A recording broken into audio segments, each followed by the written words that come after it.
성부와 성자와 성령의 이름으로 아멘. 예수님과 어머니 하나 되신 성심을 통해 신성하신 아버지의 의지의 나라, 피아세의 나라에서 이 기도를 봉헌드립니다. 사랑하는 하나님 아버지, 저희들에게 새 시대에 살아가기에 합당한 그런 정신세계의 아름다운 신적인 질서를 구축하는 데 가장 필요한 이 위대한 계시의 말씀인 요한계시록 학습을 할 수 있는 은총을 허락하여 주심에 감사드립니다.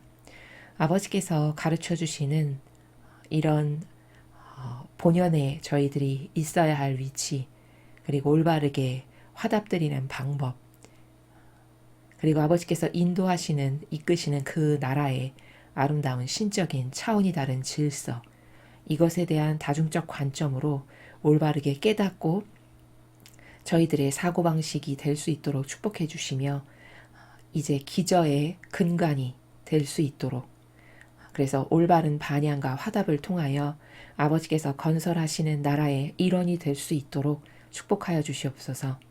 이 모든 기도 우리 주 예수 그리스도의 이름으로 기도드리나이다. 아멘. 성부와 성자와 성령의 이름으로 아멘. 안녕하십니까? 하나님의 뜻 성교의 피아수녀입니다. 오늘도 이제 지난 시간에 이어서 여러분들과 함께 요한계시록 6장의 내용을 함께 학습해 보도록 하겠습니다. 요한계시록 6장 일곱 봉인. 나는 어린 양이 그 일곱 봉인 중에 하나를 떼시는 것을 보았습니다. 그리고 내 생물 중에 하나가 우레 같은 소리로 나오너라 하고 외치는 음성을 들었습니다. 그리고 보니 흰말 한 필이 있고 그 위에 탄 사람은 활을 들고 있었습니다. 그는 승리자로서 월계관을 받아 썼고 또 더 큰 승리를 거두기 위해서 나아갔습니다. 어린 양이 둘째 봉인을 떼셨을 때 나는 둘째 생물이 나오너라 하고 외치는 음성을 들었습니다. 그러자 다른 말 한 필이 나오는데 이번에는 붉은 말이었습니다. 그리고 그 위에 탄 사람은 세상에서 평화를 없애버리고 사람들로 하여금 서로 죽이게 하는 권한을 받았습니다. 곧 큰 칼을 받은 것입니다.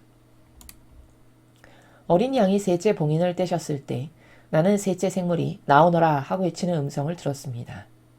그리고 보니 검은 말 한 필이 있고 그 위에 탄 사람은 손에 저울을 들고 있었습니다. 그러자 하루 품삯으로 고작 밀 한 대, 아니면 보리 석 대를 살 뿐이다. 올리브 기름이나 포도주는 아예 생각하지도 마라 하는 소리가 들려왔습니다. 그것은 내 생물 한가운데서 들려오는 듯했습니다. 어린 양이 넷째 봉인을 떼셨을 때 나는 넷째 생물이 나오너라 하고 외치는 음성을 들었습니다. 그리고 보니 푸르스름한 말 한 필이 있고 그 위에 탄 사람은 죽음이라는 이름을 가진 사람이었습니다. 그리고 그 뒤에는 지옥이 따르고 있었습니다. 그들에게는 땅의 4분의 1을 지배하는 권한, 곧 칼과 기근과 죽음, 그리고 땅의 짐승들을 가지고 사람을 죽이는 권한이 주어졌습니다. 어린 양이 다섯째 봉인을 떼셨을 때 나는 하느님의 말씀 때문에, 그리고 그 말씀을 증언했기 때문에 죽임을 당한 사람들의 영혼이 제단 아래 자리 잡고 있는 것을 보았습니다. 그들은 큰 소리로 거룩하시고 진실하신 대왕님, 우리가 얼마나 더 오래 기다려야 땅에 사는 자들을 심판하시고 또 우리가 흘린 피의 원수를 갚아주시겠습니까? 하고 부르짖었습니다. 또 그들은 흰 두루마기 한 벌씩을 받았습니다. 그리고 그들처럼 죽임을 당하기로 되어 있는 동료 종들과 형제들이 다 죽어서 그 수가 찰 때까지 잠시 쉬라는 분부를 받았습니다. 어린 양이 여섯째 봉인을 떼셨을 때 내가 보니 큰 지진이 일어나고 해는 검은 머리털로 짠 천처럼 검게 변하고 달은 온통 핏빛으로 변하였습니다. 그리고 별들은 마치 거센 바람에 흔들려서 무화과 나무에 설익은 열매가 떨어지듯이 땅에 떨어졌습니다. 하늘은 두루마리가 말리듯이 사라져버렸고 제자리에 그대로 남아있는 산이나 섬은 하나도 없었습니다. 그러자 세상의 왕들과 고관들과 장성들과 부자들과 세력자들과 모든 노예와 자유인들이 동굴과 산의 바위 틈에 숨어서 산과 바위를 향하여 우리 위에 무너져 내려서 옥자에 앉으신 분의 눈을 피할 수 있도록 우리를 숨겨다오. 그리고 어린 양의 진노를 면하게 해다오. 그들의 큰 진노의 날이 닥쳐왔다. 누가 그것을 감당할 수 있겠느냐 하고 부르짖었습니다. 주님의 말씀입니다. 하느님 감사합니다. 여러분은 지금 저와 함께 요한계시록 6장 7봉인에 대해서 함께 읽으셨습니다. 지난 시간에 배웠던 것을 잠깐 복습하고 넘어가면요. 지난 시간에는 두루마리 그리고 어린 양에 대해서 학습을 했죠. 그래서 이 두루마리의 봉인을 이제 오늘 드디어 이제 7봉인이 나오는데요. 그 7봉인을 뗄 자격이 천상에 없어서 그 뗄 자가 아무도 없어서 막 천상 사람들이 큰일 났다. 이 봉인을 뗄 자가 도대체 누구인가. 이렇게 웅성웅성 하니까 저기 어린 양 모든 일을 위해서 대신 죽음을 당하신 어린 양이 저기 계시다 해서 바라보니 바로 예수님이셨죠. 그래서 천상의 중요한 질서 중에 하나가 자격을 따지신다라는 거였습니다. 그래서 이 봉인을 떼는 것조차도 절대 아무나 뗄 수 있게 아버지께서 허락하시질 않고 그 봉인을 뗄 자격이 갖추어진 예수님 한 분만이 그 봉인을 떼실 수 있는데, 그렇다면 그 자격이라는 건 도대체 구체적으로 무엇인고 하니 모든 일을 위한 산 희생제물로 자신을 자원하여 내어 바치셨기 때문에 그 모든 일들을 대신한 권한이 그분에게 있으시죠.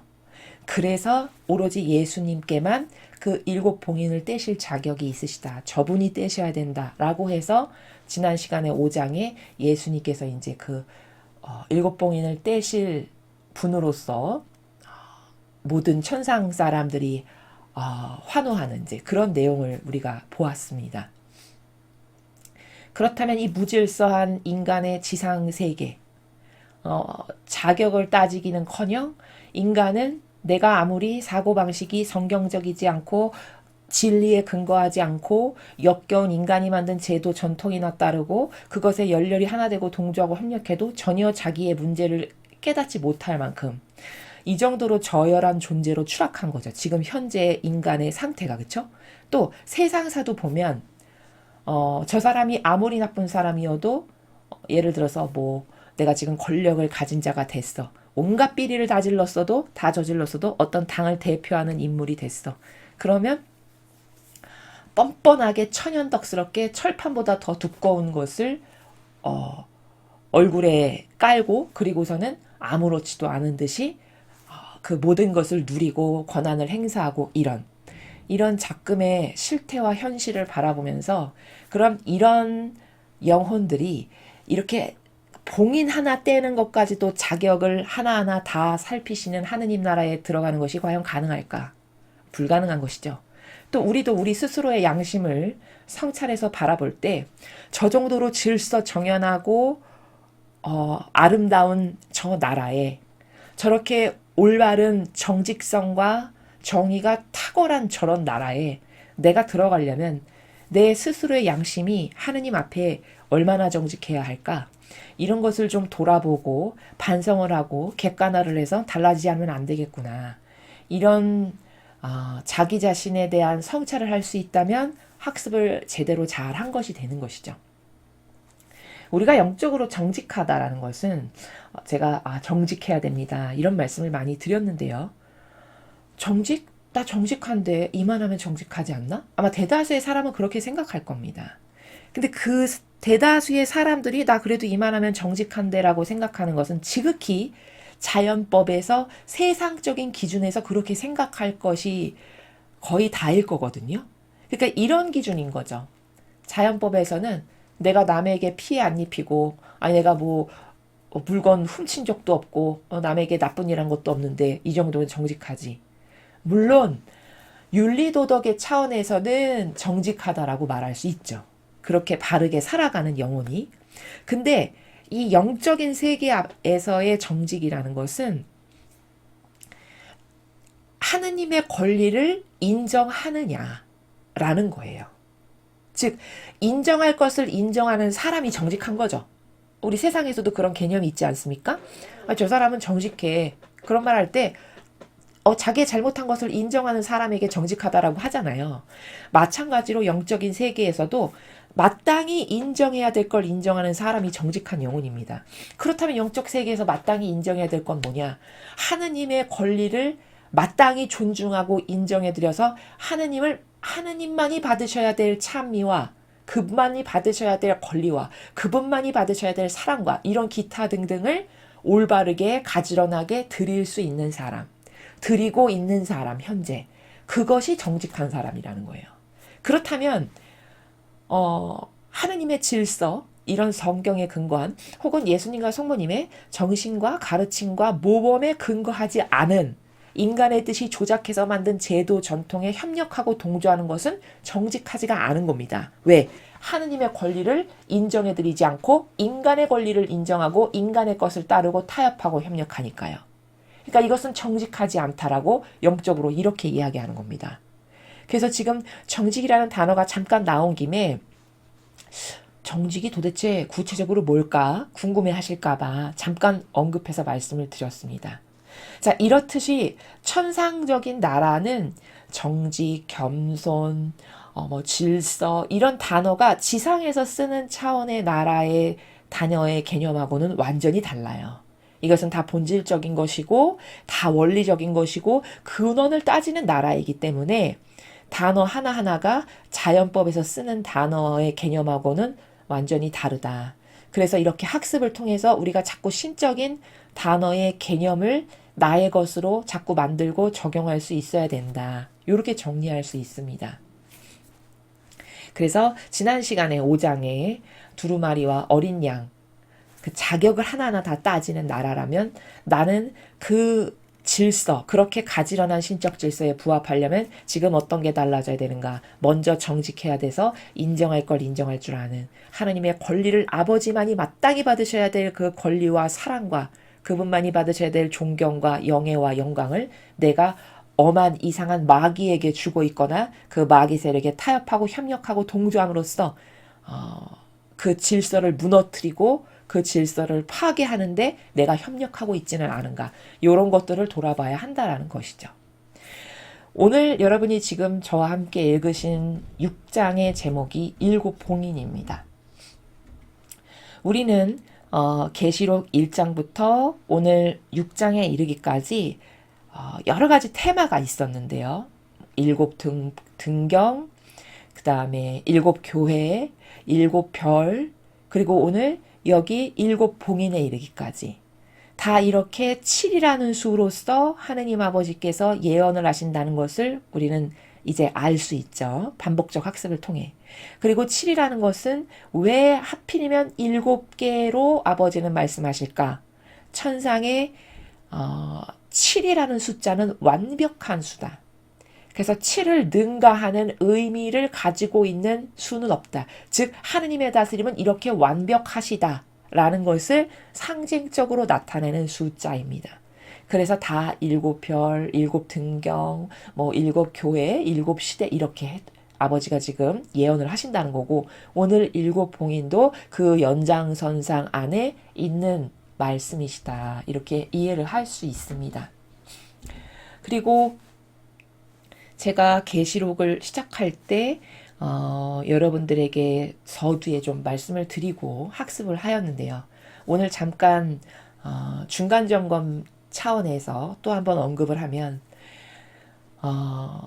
우리가 소아시아에 전하는 그 일곱 교회에 전하는 그 편지 부분을 학습할 때 2장 3장이었는데 그것은 일곱 시대를 나타낸다. 즉 예수님께서 이 세상에 오셔서 그리스도 교회를 세우신 때부터 마지막 시대에 이르기까지 그 1년의 수천 년의 역사 동안 특징적으로 일곱 시대가 도래할 것임을 그 각각의 시대는 고유한 특징을 가지고 있는 그런 7시대가 도래할 것임을 예언하셨는데 정말 그렇게 되었음을 우리가 2장과 3장을 통해서, 그래서 우리는 지금 마지막 교회 시대에 해당하는 삶을 살아가는 영혼들임을 확인하였죠.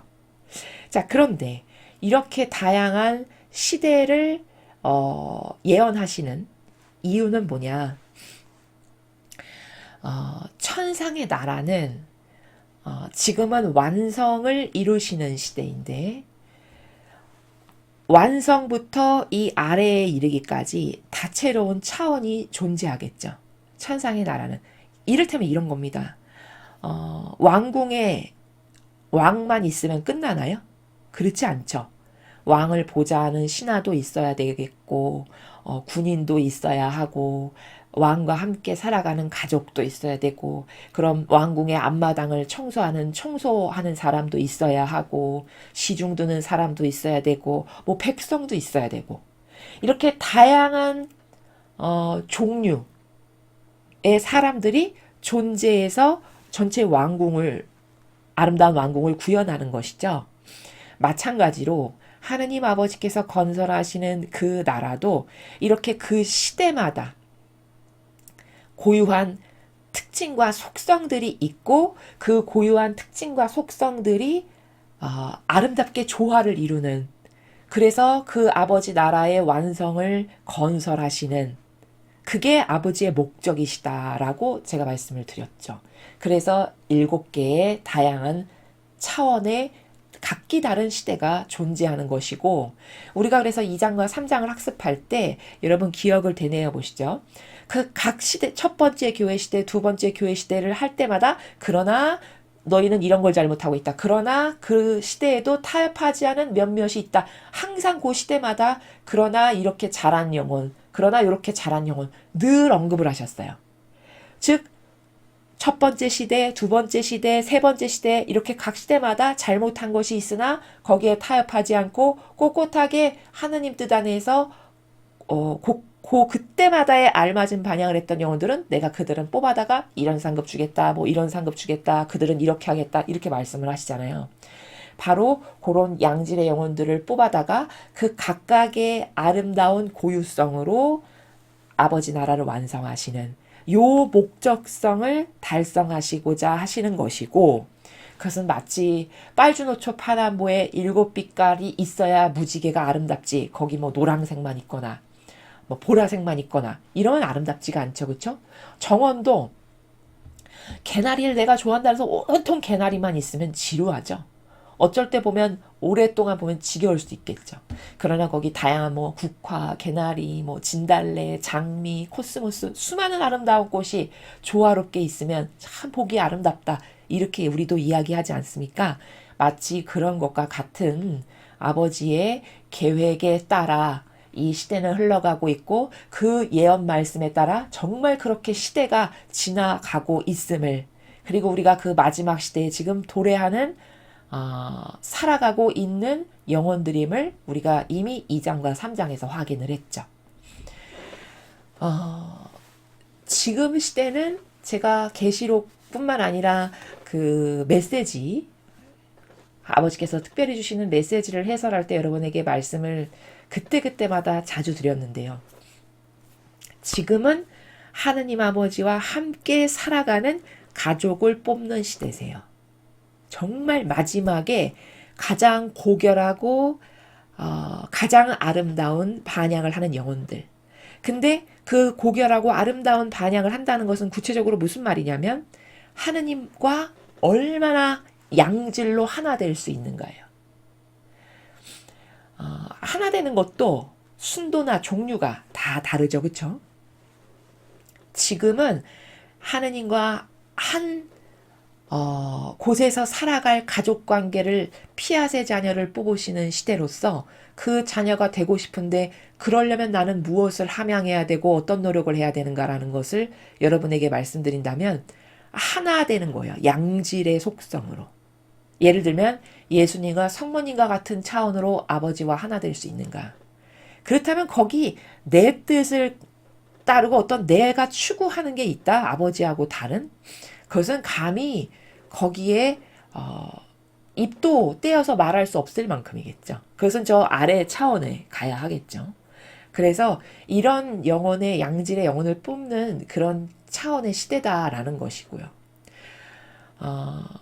이런 피앗의 자녀 혹은 의지의 자녀, 뜻의 자녀 이런 것을 도전하는 시대의 문이 지금 활짝 열린 시대인데 영적으로 그런 것을 여러분이 잘 인지를 하시고 도전을 하시라는 거죠. 근데 이렇게 생각하시면 또 오해예요. 아유, 나는 이제 나이도 많고 죽을 날도 얼마 안 남은 이런 사람인데 뭐 이제 와서 도전을 하나. 혹시 이런 마음을 가지고 계시고 있다면 그것은 옳지 않습니다. 여러분, 도전이라는 것은요, 나이와 아무 상관이 없는 거예요. 그것은 육신으로 하는 게 아니라 정신 세계로 하는 것이기 때문에 마음의 뜨거운 열정과 갈망과 하고자 하는 노력이 있고 의지가 있고 그래서 항구하고 지속적일 수 있다면 누구나 다 가능한 겁니다. 너무 늦었다라고 생각해서 포기할 수 있는 것은 이 영적인 차원에서는요, 아무것도 없어요. 여러분, 심지어 예수님이 돌아가실 때 양쪽의 죄수들이 하나씩 같이 십자가에 못 박혔었잖아요. 근데 그 우도를 보십시오. 죽기 직전인데 예수님께 올바르게 반양 한마디 한 걸로 그 좌측의 죄인이 자기 주제도 모르고 마지막 순간까지 조롱하니까 그 우도가 우리는 우리 죄로 이렇게 와서 죽지만 저분이야 무슨 죄가 있으셔서 이렇게 이런 십자가에 매달리겠느냐. 주님 나라에 가실 때 저를 부디 기억해 주십시오. 이 한마디 한 게 답니다. 근데 예수님이 그 우도의 올바른 반향 하나를 보시고 너는 오늘 나와 함께 낙원에 갈 거다. 이렇게 말씀하셨어요. 그럼 죽기 직전까지도 너무 늦었다라고 생각할 수 있는 건 아무것도 없다라는 제 이야기가 여러분 이제 좀 납득이 되시죠?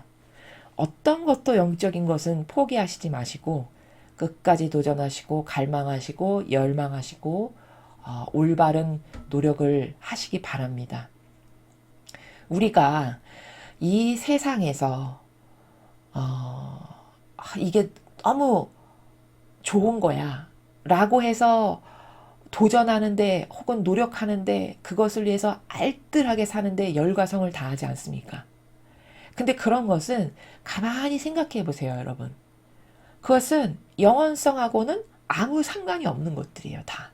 그냥 단순히 내 육이 좋아지는 거고 어떤 내 경향이나 기호가 원하는 거고 다 이 지상적인 즉 일시적인 것에서의 추구하는 것이 다죠. 그렇죠?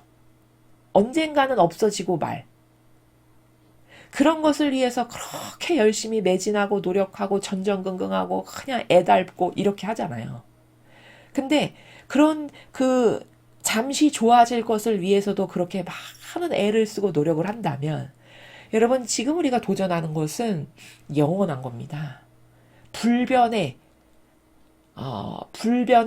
변치 않을 그런 나라로 내가 다시 회귀되어 돌아가는 그 노력을 하는 것인데 이것에 열과 성을 다하고 노력을 다하지 않는다면 도대체 어떤 것에 노력을 하는 게 올바른 도전이고 올바른 노력일까요? 그렇죠? 인간은 끊임없이 객관화를 해야 돼요. 객관화라는 거는 이런 진리의 말씀을 근거로 해서 이게 옳은가 저것이 옳은가를 똑바로 분별을 해야 된다는 것이죠.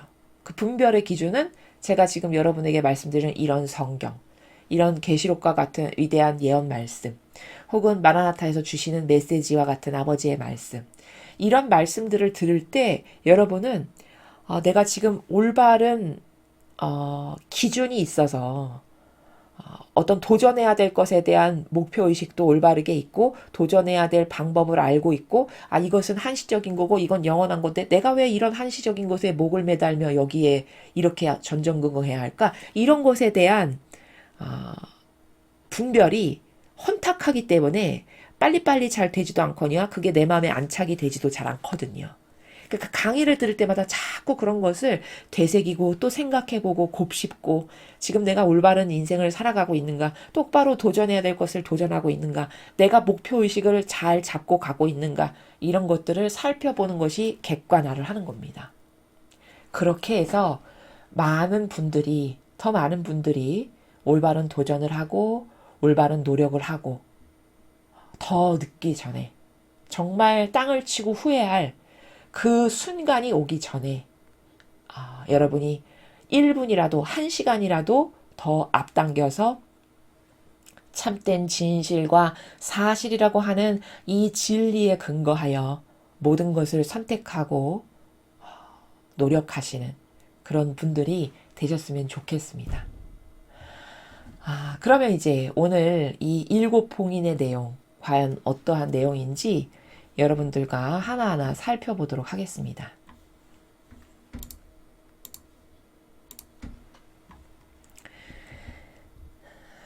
나는 어린 양이 그 7봉인 중에 하나를 떼시는 것을 보았습니다. 자, 이제 드디어 예수님께서 온갖 순환을, 치욕과 모욕을 다 당하시고 돌아가시고 이제 부활하셔서 이제 천상에 가신 거죠.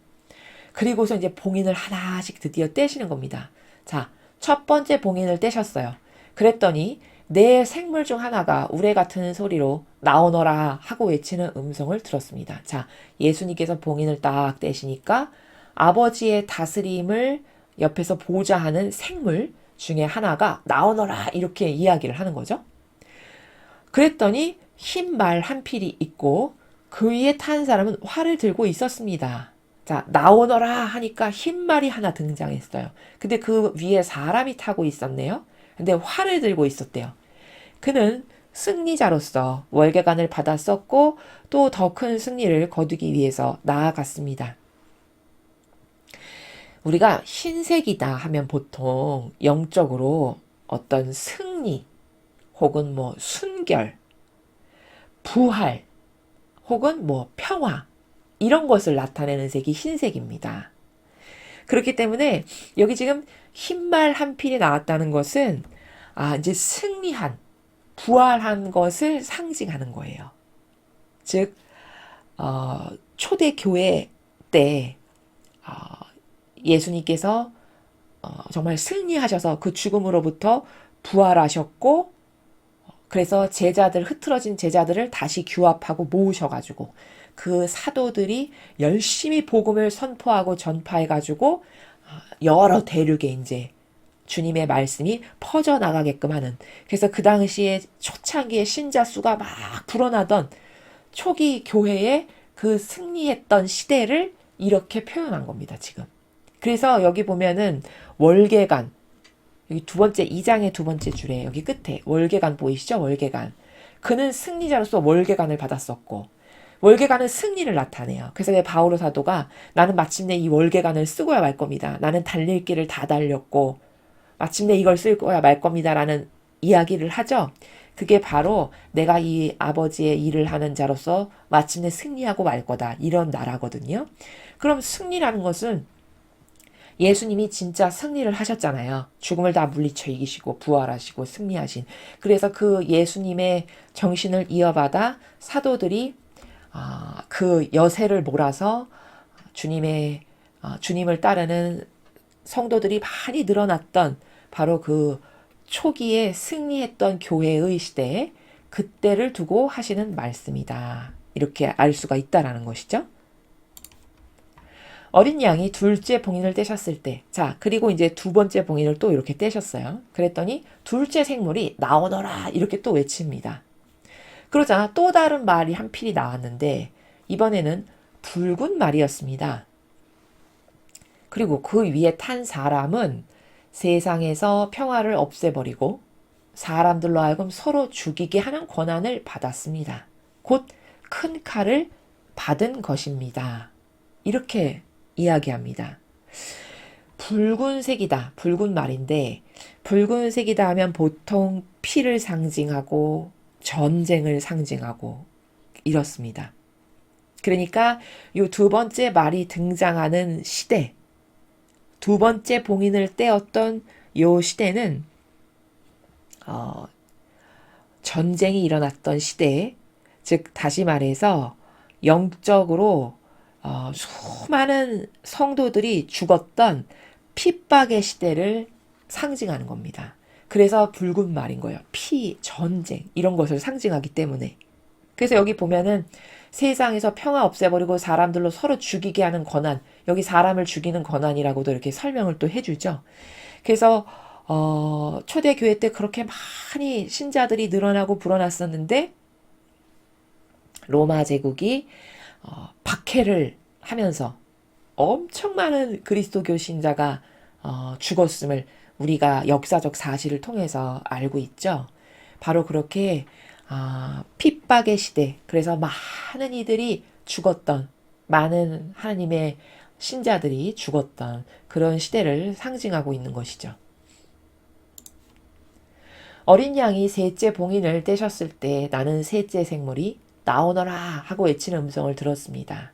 자, 이제 세 번째 봉인을 예수님이 떼셨는데, 그리고 보니 검은 말 한 필 있고 그 위에 탄 사람은 손에 저울을 들고 있었습니다.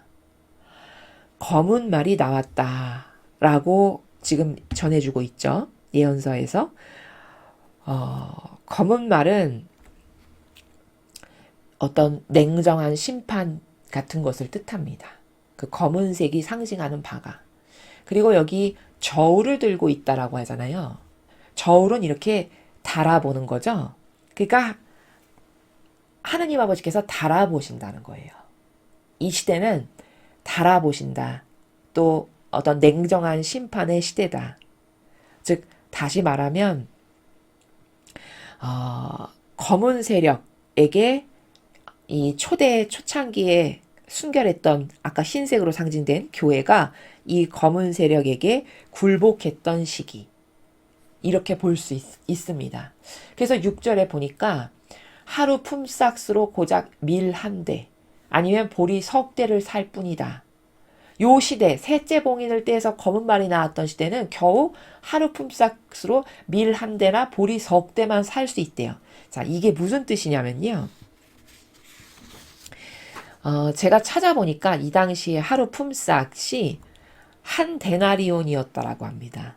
여러분 성경에서 데나리온 많이 들어보셨죠? 바로 그 데나리온인, 이제 어른이 하루 나가서 일하면 받는 하루의 품삯이 한 데나리온인데 보통 한 데나리온으로 밀 5대를 살 수 있었다라고 해요.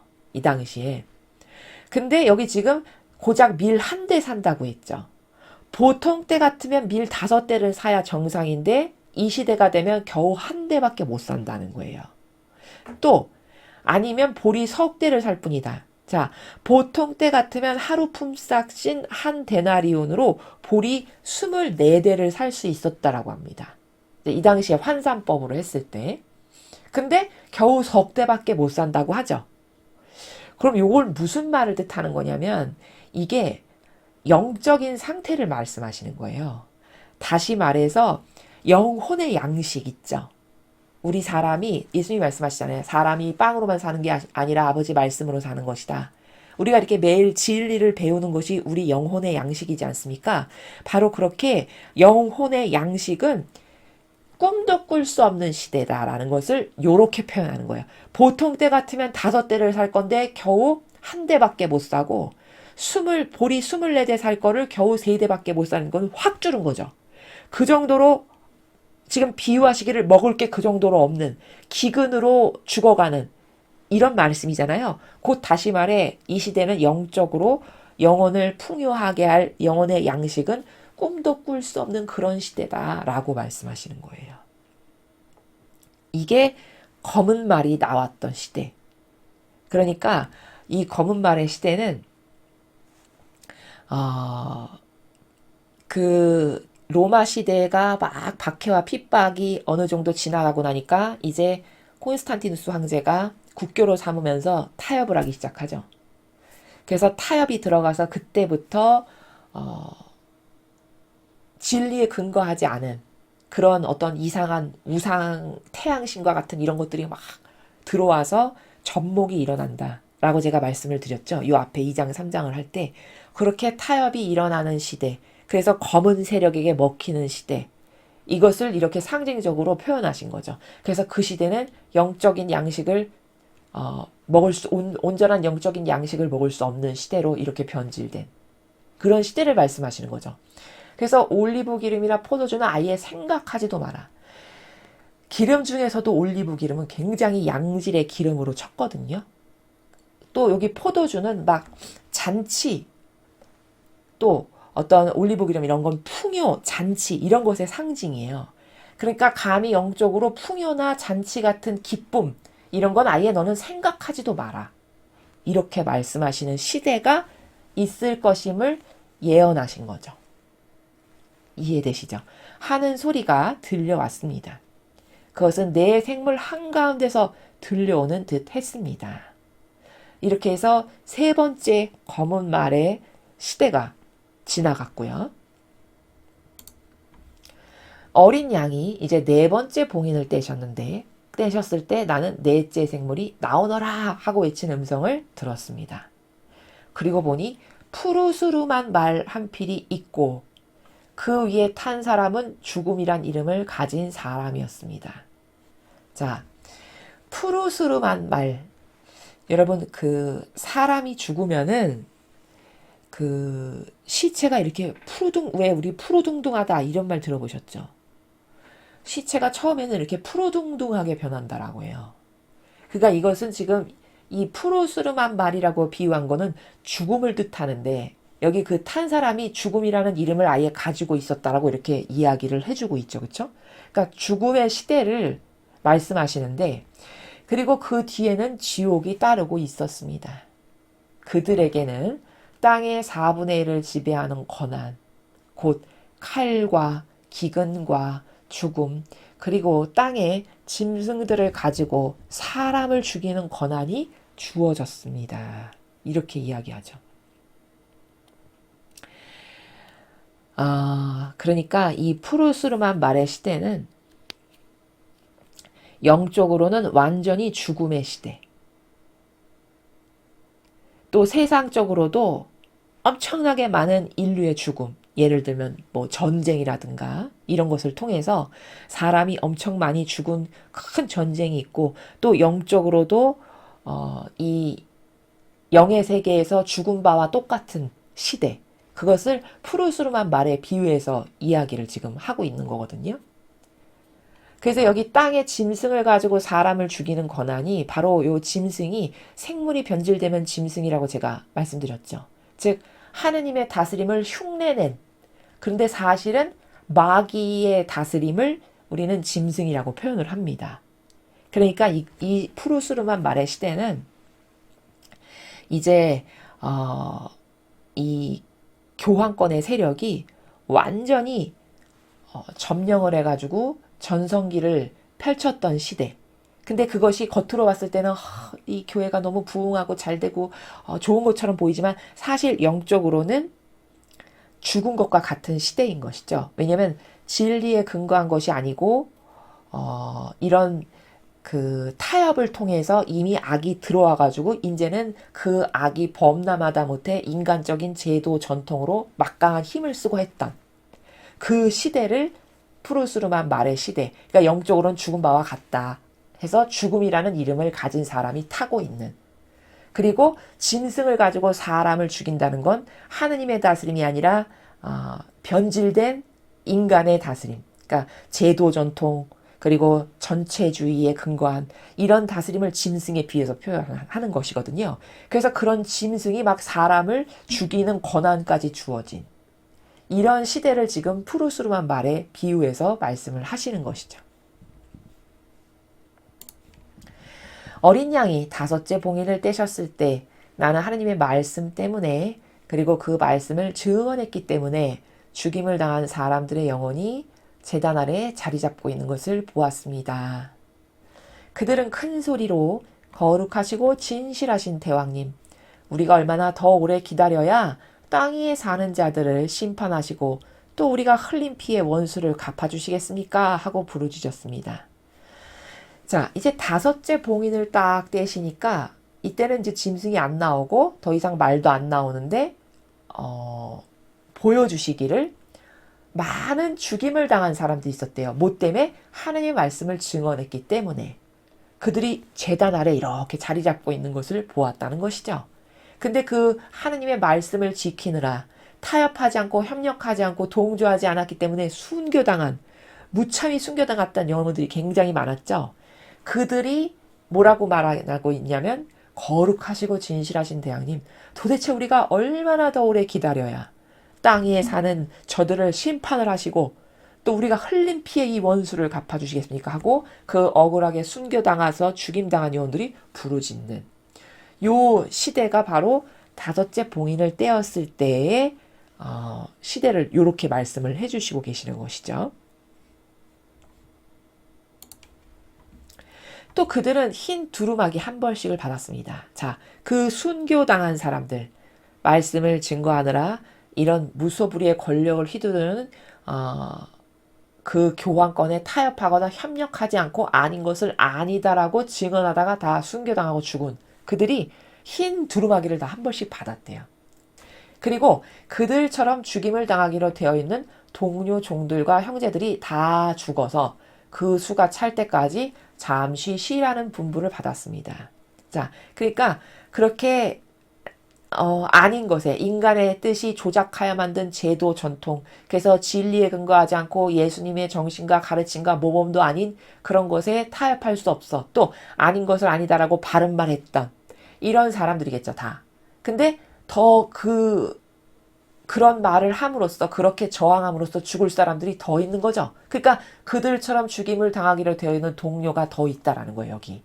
그들이 다 죽어서 그 수가 찰 때까지, 아버지가 계획하신 그 숫자가 다 찰 때까지 너희는 조금 대기하고 있어라. 이런 분부를 받았다라는 겁니다.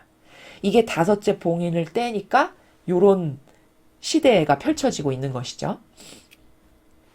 그 다음에 이제 어린 양이 여섯째 봉인을 떼셨을 때 내가 보니 큰 지진이 일어나고 해는 검은 머리털로 짠 천처럼 검게 변하고 달은 온통 핏빛으로 변하였습니다.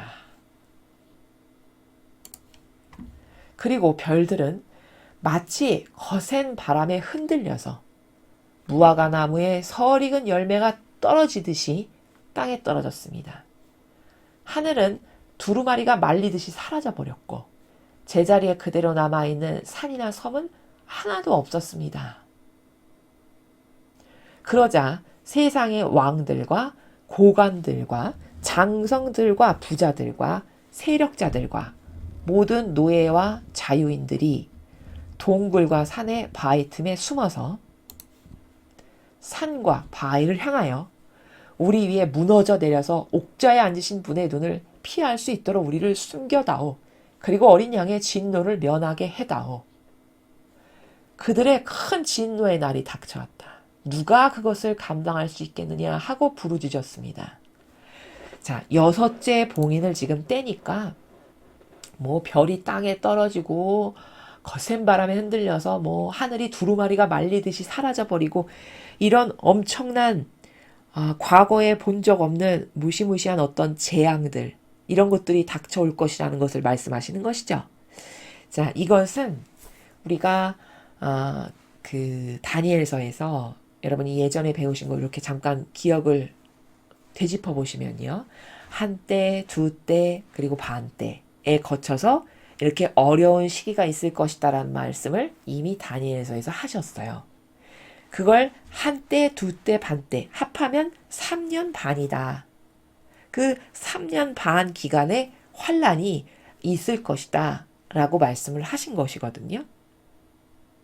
바로 그 시대, 여섯째 봉인을 띠니까 그렇게 3년 반 동안에 엄청난 환란이 이렇게 인류에게 있을 것임을 지금 쭉 말씀하시는 나라예요. 그래서 그 환란이 너무 두렵고 무서워서 뭐 왕이며 고관이며 장성, 부자, 세력자, 노예, 자유인 할 거 없이 다 숨어가지고 바위 틈에 숨어서 그 하느님의 진노가, 이 진노하심으로 인해 불어닥치는 이 환란이 너무너무 무시무시해서 숨어가지고 제발 어린 양의 진노를 우리가 면하게 해다오. 차라리 어느 정도로 그것이 비참하냐면 산과 바위야 우리 위에 쏟아져 내려라.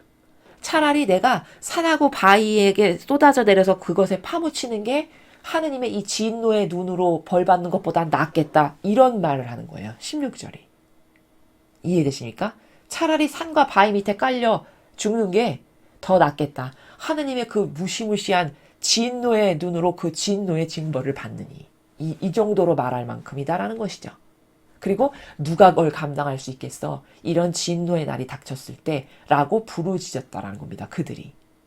그러면 요 3년 반 기간의 환란이 이렇게 있을 것임을 지금 여기서 말씀하시는 건데 이것은 제가 계시록 이전에 다니엘서를 말씀드릴 때도 누누이 말씀드렸지만 이렇게 예언하셨지만 이 예언의 말씀은 인간의 이 지상에 살아가는 인간의 반향에 따라서 이것이 줄어들 수도 있고 똑바로 반영 못하면 더 늘어날 수도 있고 이 정도가 더 심할 수도 있고 약화될 수도 있고 이런 거다라고 말씀을 드렸죠.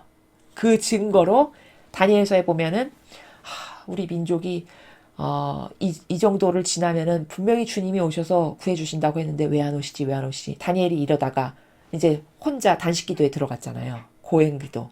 그 고행기도를 이렇게 다 하고 나니까 오셨죠. 주님의 영께서.